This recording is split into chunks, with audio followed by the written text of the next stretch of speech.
Yes, it's been a winter storm in Wisconsin for a long time. That's how it looks. Let's see.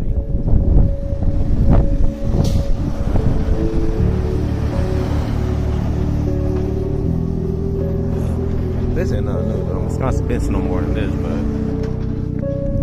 it's been like years that it's been snowing like this. Or looking like this.